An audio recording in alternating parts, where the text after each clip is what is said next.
If your eBay sales have been slow, well, you're not alone. There are many of us who are experiencing a dip right now, but there is some good news. There are some things that we can do to try to wake up the algorithm. Today, I'll share some of the things that we're doing in our store to try to increase views and engagement and hopefully sales. Stick around and let's see if we can do this together. If you're new here and we've not met yet, my name is Hope. My husband Michael and I are full-time eBay resellers, and on this channel we're sharing the journey of how we're trying to create a simple business that supports a simple lifestyle and allows us to focus on the things that are most important to us. Well, I wish that I was here sharing that we had super sales over the weekend, but alas, we did not. Can't complain. We did have sales. It wasn't a goose egg weekend, but they were slower than we would like, and we're wanting to continue to see that 90-day total creeping up. I think sometimes we do get a little bit spoiled when we have days where we have 10 or more sales, and we would like to see that happen every day, but we are growing and we are learning a lot. So since it was a lower volume weekend, funds are a little bit tight, and we decided that on Monday, we probably should not go sourcing. Instead, we're kind of doing a little bit of spring cleaning this week to create some activity in our store that will get some attention from the algorithm and hopefully see increased sales. Today, I'm sharing a long list of the things that we're focusing on to try to get our store in tip-top shape. Obviously, we're not going to accomplish all of these in 1 week, but we're just trying to address some of them. And I thought that, hey, if we need the reminder to work on these things, then maybe you will too. So I hope you find this beneficial. So the first thing we're focusing on is continuing with our consistency. Now, I know that we all hear consistency is very important, and yes, that is absolutely true. But we're trying to take it a little step further, and we in our store deal with mainly men's clothing, so that means that we're doing pants and shirts and jackets and ties and shorts and all kinds of things. So we're trying to create a bit of a formula where we list so many jackets, so many ties, so many shirts, whatever, each day, just to have kind of a uniform amount that we're posting. And we're trying to get better about having our listings done the night before. Hopefully we'll get to the point where we'll have several days in advance, but we're scheduling our listings so that they drop at the same time every day. We've set our time to drop at 11 o'clock for us, which is 9 o'clock Pacific time. It does seem that in the few days that we have watched this, that our engagement is pretty good, and we do seem to have a lot of sales from the West Coast. So hopefully this is a good time for them. We haven't experimented with other times yet, but we're just trying to get consistent with this one first. So another thing that we are doing is using the sell similar feature instead of relisting an item. By using the sell similar, then we're basically creating a new listing that is obviously similar to the first, but it gives us the opportunity to make some updates and make it look fresh for the algorithm. Another thing that we're doing is ending stale listings.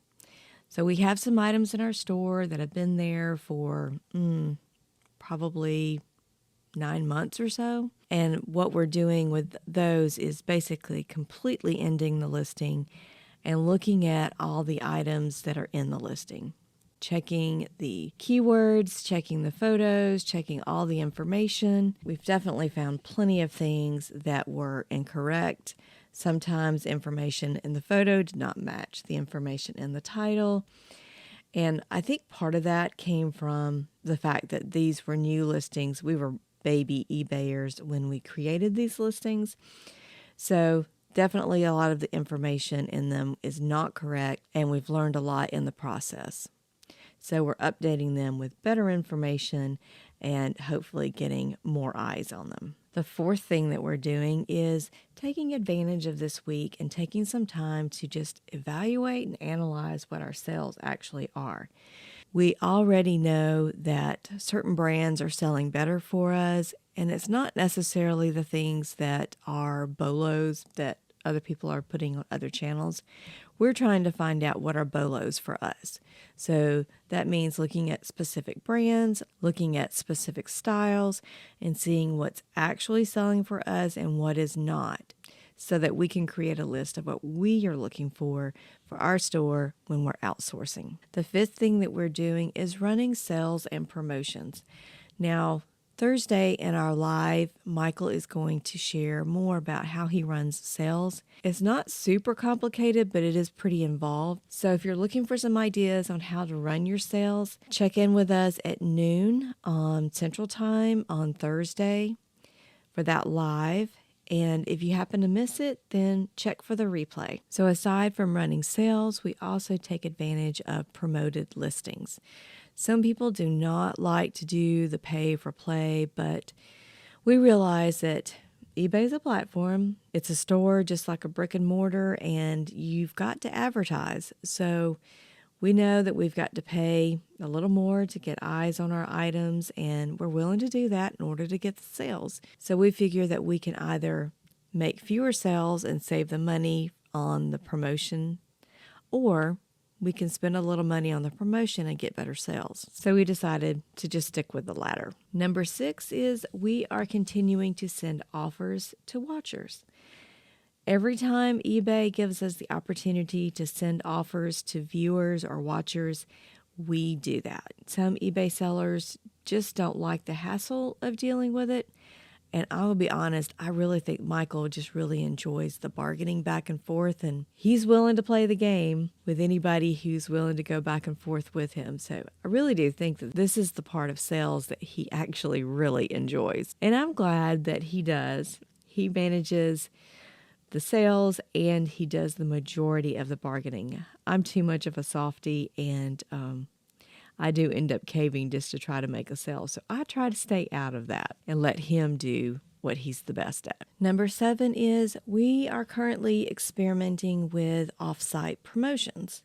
We've only been using this for a few weeks, but we are beginning to see a little bit of the results. So we're playing with the idea of what items we might want to promote, and so we're probably going to go another 30 days or so, just so that we can say that we've given it a real chance, and we're kind of thinking it might be worth it. So number 8 is while we're working on those relistings, we are doing our best to optimize our titles, really doing some research on keywords and kind of questioning whether or not we should be using the cores, the classic core, gorp core, cottage core.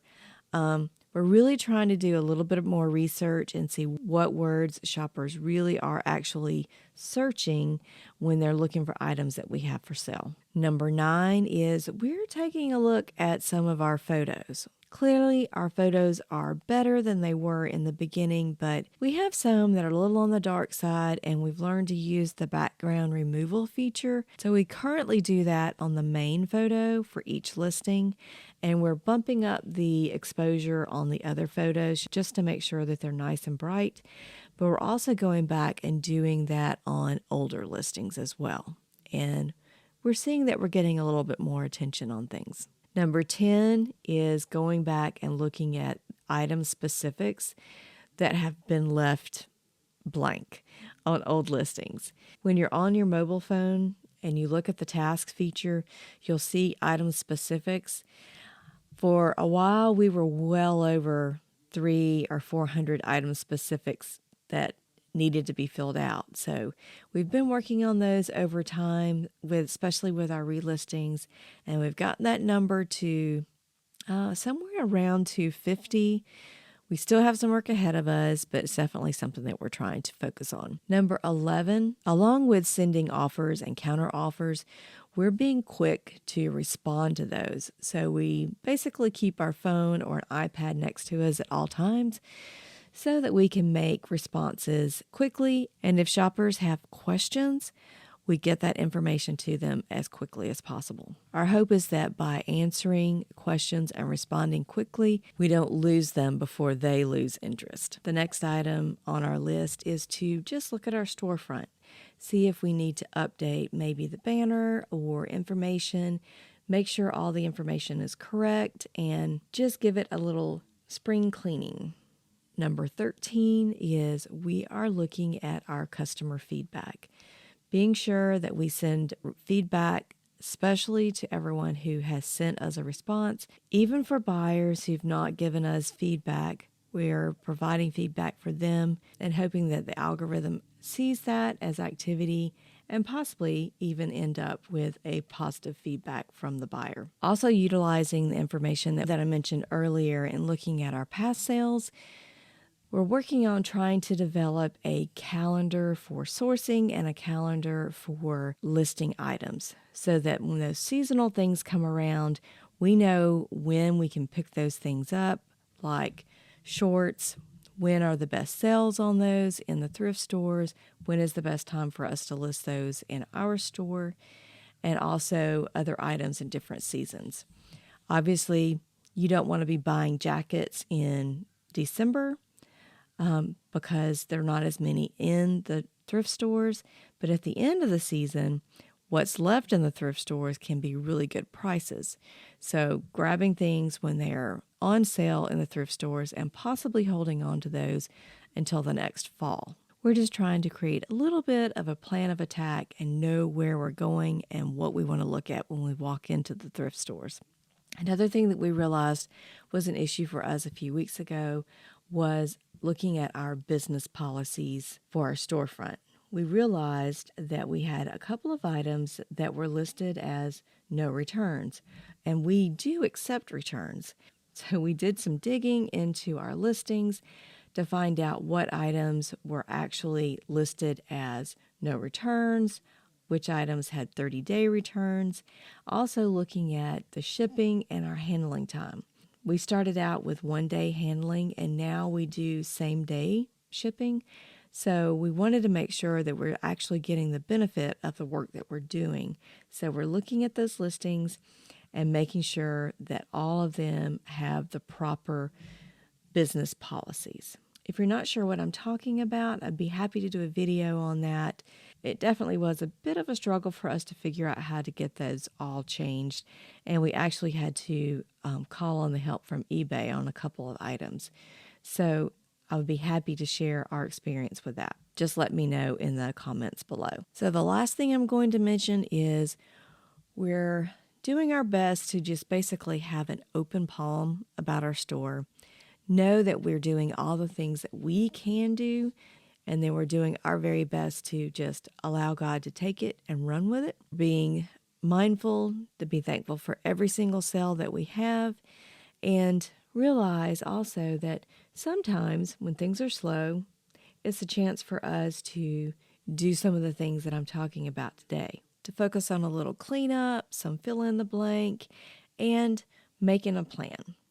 So I hope you have found some of this helpful. We needed the reminder ourselves, so it was good to make a list. And while I was making the list, to just share that with you. And if you have some things that you're taking advantage of the slow times and working on, let us know, because the more we help and support each other, the more enjoyable this journey is going to be. Now you have a great day, friend, and we'll catch you on the next one.